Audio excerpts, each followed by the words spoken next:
everybody, it's the Lawn Gnome. Welcome back to another Funko Pop update, of course today for April 2023. If you are new, let me just say welcome. It is a pleasure to have you. And for some of my oldest followers and fans who have been watching videos on this channel for over 10 years, yes, something that I have not worn in a while is here today. I brought my super bad beanie back, and there was a point where I was wearing it once a year because there's just one day a year where my hair is just completely out of control and I just cannot seem to get it to look nice, so I just cover it up. But I think the fact that I'm wearing the super bad beanie today says a lot about the fact that this is also a very late installment. Usually Funko Pop updates show up much earlier in the month. But that's just because of the fact that the last couple of weeks have been quite crazy. Everything from preparing for Passover, dealing with my daughter, just traveling and seeing family for the first time in almost 4 years. So Funko Pops kind of took a back seat in regards to when these videos were going to be recorded. And today's going to be a small video. There really wasn't too much news that came out in March, but I am definitely excited for the next Funko Pop video because, you know, it's very interesting when you sit and you think about the fact that you've been collecting these items for as long as you have. You hear about all the negative news that's going on with the company, and now at this point in time, there really isn't much. It's very radio silent at this point from all ends. And you have a video that is going to be coming out at the end of the month with a good friend of yours that is going to basically be us wondering what is going on with this company, and more importantly, is like the last Funko Pop that we purchased going to be the last one that we ever purchase. But then that magical day happens, and Funko drops a bit of news that causes you to go crazy excited and filled with delight just because it's something that hits you right there in the feels. And I am so excited for some of the news that I've seen in the last couple of days, but you're not going to see that today. That's for next month, and trust me, it will be worth the wait.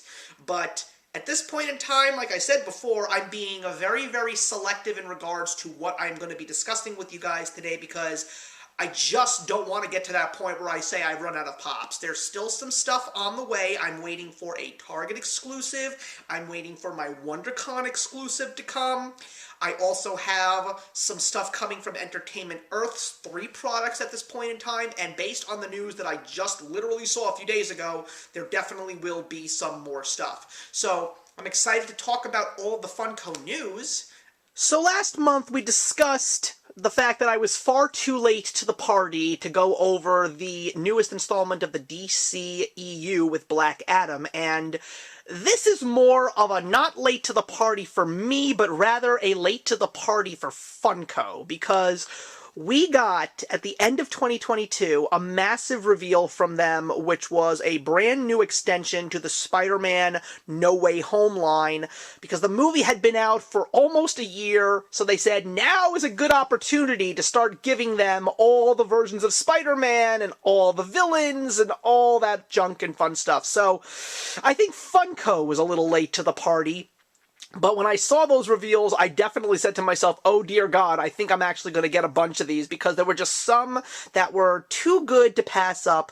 But also at the same time, I don't really have many Marvel Cinematic Universe Pops in my collection.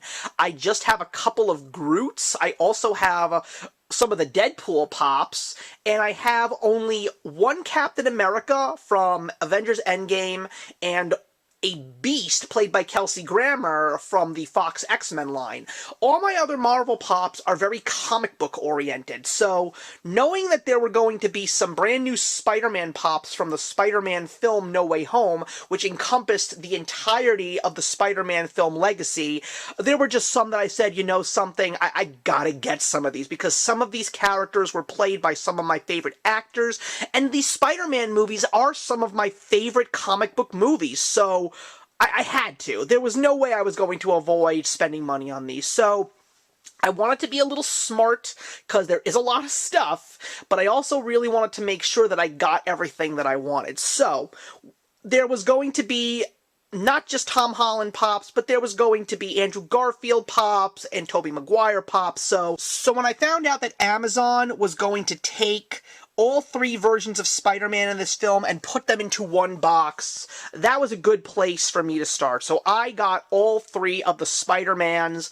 from this movie, and I love the way they all look. They're all distinct, they all look like their film counterparts, and you can easily tell them apart. I also really like the fact that they were given their own little names for the packaging. So we have Friendly Neighborhood Spider-Man, which is Tobey Maguire.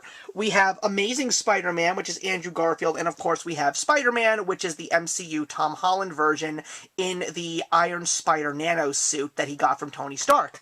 The details on them are great, but I would definitely say that some of it is a little bit on the lazy side, because when you take a look at the Tobey Maguire Spider-Man, you have the gray outline of all of the design of the costume, and you don't really get the real pop that you get from that one on the other 2. I mean, if they would have at least gone to the Amazing Spider-Man one and just did all the lines in black, I think it would have been much better, and it would look a lot cooler, but this one is definitely my favorite, the one played by Andrew Garfield, because the mask really pays homage to the Todd McFarlane version of Spider-Man with the big eyes in the mask, as well as the poses that he has in the movie during action sequences, very reminiscent to Todd McFarlane's art from the late 80s, early 90s. So I really do like this one specifically. I also do like the details on the Tom Holland Spider-Man, but it just doesn't seem as dynamic as this specific pose.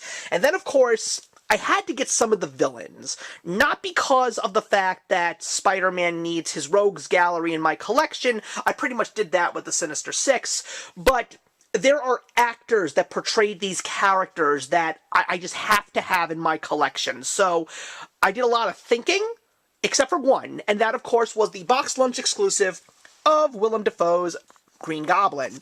There's a different version of him from the movie, but this is the only version that I wanted because I love the costume from in 2002. And the details on his air ski are incredible. I love the helmet. I mean, I'm a little surprised they got lazy here again. The back of his helmet really should have a purple tint to it, but I also do love the detail on the pumpkin bomb. It is great. This is an excellent pop. I just love it so much, and the fact that it was a box lunch exclusive made me want to get it even more to make sure that I got myself a actual physical pop. And the other 2, I had to do a lot of thinking because I wasn't sure, but I also said to myself, okay, if there's just one villain versus Spider-Man, then the other 2 Spider-Men need a villain too. But which ones? Well, clearly, I went with Doc Ock. Another lazy thing here, because the box says Doc Ock. I don't know why they couldn't just call him Dr. Octopus, because he's never really referred to Doc Ock in the movies. At least I don't recall. But I love the details, especially on the sunglasses. And the details on the arms are great, too. I like that it's the version of Doc Ock when he actually has the Spider-Man nanotechnology on the arms, which eventually, well, you know what happens there. I also love the details on the trench coat. It's perfect. It really is an excellent pop. And to top it all off, you know, Alfred Molina, Willem Dafoe, and then I had to get Jamie Foxx as Electro. I love him as Electro. And the pop, the reason why I really connected with it was they actually did give the lightning around his face tribute to the original Sinister Six mask. Yes, Max Dillon's mask in the comics is very goofy. So the fact that they actually pay tribute with lightning circling around this version of Electro's eyes is great. But also the electricity around his arms and also the little arc reactor at the center of his chest.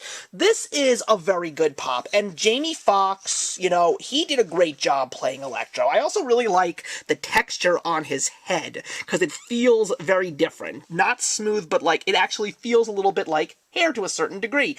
But these are all excellent, excellent Funko Pops. I have no regrets with the fact that I bought more than I should have, but there's still more Spider-Man No Way Home stuff coming. I mean, Target is going way out of their way because we just got the deluxe set of the put-together Spider-Man vs. Sinister Six, now they're actually doing a deluxe set of Spider-Man No Way Home fighting the 5 villains in the movie. So they're really milking it for all it's worth, but at the end of the day, it's your money, you do what you want with it, and this is what I did with mine, and once again, no buyer's remorse whatsoever. Love every single one of these. So let's get into the news. So it's not going to be a very lengthy Funko Pop update in regards to news, but there definitely was a lot of stuff that was offered at the Funko shop directly. And of course, I do want to thank Hot Stuff for Geeks for putting out some glam shots that Funko apparently will not. But we got some very interesting ones, including more Disney 100s with those very strange hexagonal-like type of things, a new Blacklight edition, Venom holding Mjolnir and a sword, and I think probably one of the most interesting ones is the fact that we got a brand new Harry Potter Arts series, which includes the Gryffindor Lion and the Gryffindor flag. We got a very special surprise from Fluffy, aka Gabriel Iglesias. It's called the Hot and Fluffy box, and you can also get an exclusive signed Fluffy on its own. You can get them directly from his website. A couple of interesting Loungefly backpacks and purses, including a Loungefly exclusive from The Little Mermaid, and also a very special 100 Years of Disney Mickey Mouse one. This is actually going to be the first in a series. More Entertainment Earth exclusives, including a 2-piece X-Men set. I think they are separate, but I like the fact that they kind of do go together. It's a Rogue and a Gambit backpack. We got the Loungefly exclusives from WonderCon, including a really cute one from Pinocchio and a really good Moon Knight. We also got a couple of t-shirts, some including Pops, and some on their own, including a Killer Clowns from Outer Space box set available at GameStop. We have 2 new series of digital Pops, physical claims, and one of them is Dungeons & Dragons, and the other one is a new round of Hanna-Barbera, and I am so angry about the digital ones again from Hanna-Barbera because, oh my god, I want a Birdman Funko Pop so badly. More so a Harvey Birdman, attorney at law, but I am not wasting my money on these digital packs, and this one is going to be so hard to come by. I mean, the fact that we can also get Mr. Jinx the cat with Pixie and Dixie and the Mighty Mightor, I mean, this is terrible. You guys need to be selling these physically as commons in stores. People will buy them. I mean, the Birdman could have easily been a WonderCon exclusive. I would have totally picked that one up. This is terrible. These digital ones are really what's driving Funko into the ground right now. We got some new stuff from music, including a Machine Gun Kelly Gold, which I know is not going to sell, but I have a feeling that people will probably buy the Elvis ones, including the Amazon Diamond exclusive. We have some more Target stuff, including a new piece to the brand new Spider-Man No Way Home Deluxe put-together set. This looks like Friendly Neighborhood Spider-Man, and we also have a new comic cover, which is Spider-Gwen.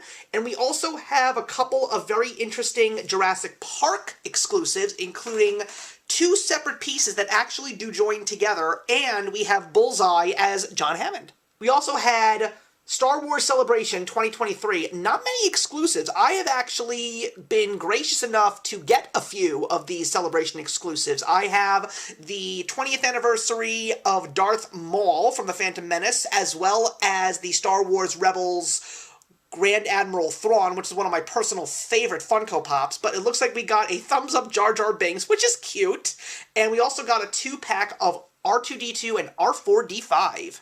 We got a brand new series of Hostess Pops, the icons. They do well. These are all individual snack cakes with a bite taken out, and they each are holding their own boxes. Very meta. We have a couple of other very interesting exclusives, as well as a brand new common of the 80th anniversary of The Little Prince. That is really, really cool. But you also get an entertainment exclusive Stitch with a plunger on his head, and the newest edition of the Civil War set. It is the 7th of 12. It is on Team Iron Man War Machine from Amazon.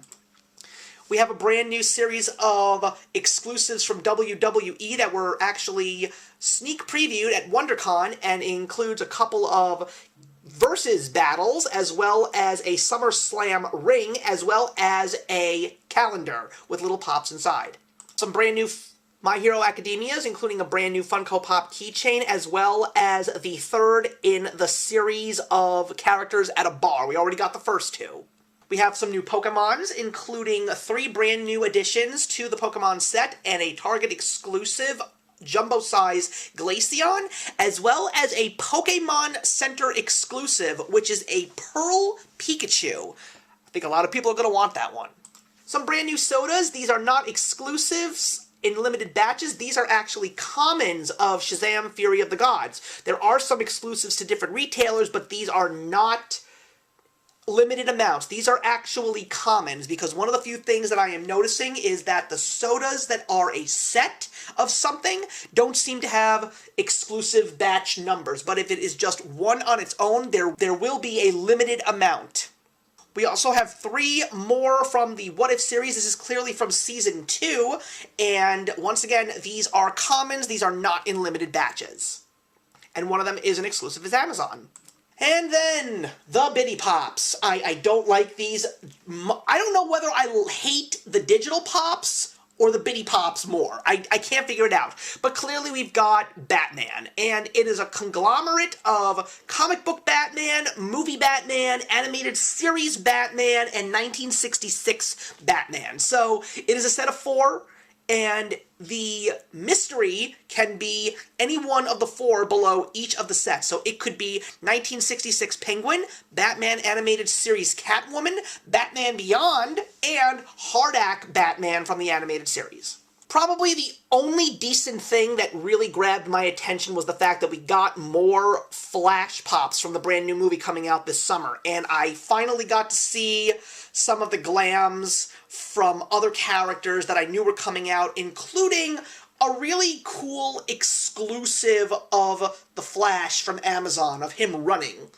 And it also glows in the dark. I will definitely say the one that really stands out here is the General Zod, as well as the Walmart exclusive of Michael Keaton Batman with the ripped uniform, but as great as the Amazon exclusive Flash looks, especially with the lightning streaks, I have said this before and I'll say it again, I am not supporting Ezra Miller. I am supporting the movie, but I am not supporting Ezra Miller. So I will not be getting any new Flash character pops that have his persona in it. I do have the one from Justice League, and quite frankly, that's the only Flash that I need. There have been very few times where I have actually exchanged the version of the character from the DCEU that I have gotten an upgrade for a new one. I only did that once with Wonder Woman. I got the Batman v Superman Wonder Woman, and then the Wonder Woman line came out, the first one, not the second one, and I loved the Wonder Woman common with the sword and shield, so I bought that one, and I gave the Wonder Woman to a friend of mine. I'm not going to be doing the same thing with the Flash this time around. I will be getting the Michael Keaton Batman common, as well as the Supergirl common, but those are the only ones that I am getting alongside Dark Flash, which has already come to my house, so I will be talking about those very soon. And finally, the one thing that really hit home based on all of the negativity that we have been getting from Funko is Funko seems to be doing a Southern United States tour. I don't know why they're not coming to the Northeast, but they're going to a lot of states down south. It is Fun on the Run, where they're going to be doing a tour all over the lower portion of the United States, probably giving out great goodies and some very interesting exclusives, like this little box, which includes little Freddy Funko Bitty Pops, but probably the most interesting thing that was announced is through this, you will be able to get the very first Wacky Wobbler that has been made in almost 2 decades. That's pretty amazing. It is a Freddy Funko with the dog. I don't know what the dog's name is, but there has not been a Wacky Wobbler made by Funko in such a long time. So the real question is going to be, what does this mean? Because Pops don't seem to be as popular as they used to be. People are still buying the Funko sodas, along with the Pops and other merchandise, but does this mean that Wacky Wobblers are making a comeback? Are we going to be getting some new waves of Wacky Wobblers, especially based on all of the licenses that Funko has now after all these years of being in business? So time will tell, I guess, but I don't know, guys. This is a very interesting thing to see. So we'll see what happens in the coming months. At least for the small portion that we have, and it's not the most exciting, I will definitely admit. It was a very slow month for Funko in March. But with that being said, there's still a collection to take a look at, so let's see how my collection's been going. Thank you very much for watching, everybody. Please leave your comments in the box below. Let me know your thoughts on Funko in general, and if you happen to know the news that I was so excited about in the intro today, you're welcome to put it into the box below. You'll definitely see a sneak preview on my Twitter account in the coming weeks when I like to post thumbnails of videos that are coming out on my channel, and it will reveal what it is. But in the meantime, everybody, I will see you in the next one. If you enjoyed the video you just watched, feel free to leave a comment. Also, feel free to subscribe if you want to be up to date with our latest videos. Thank you so much for joining us today, and we'll see you in the next one. Actions speak louder than words.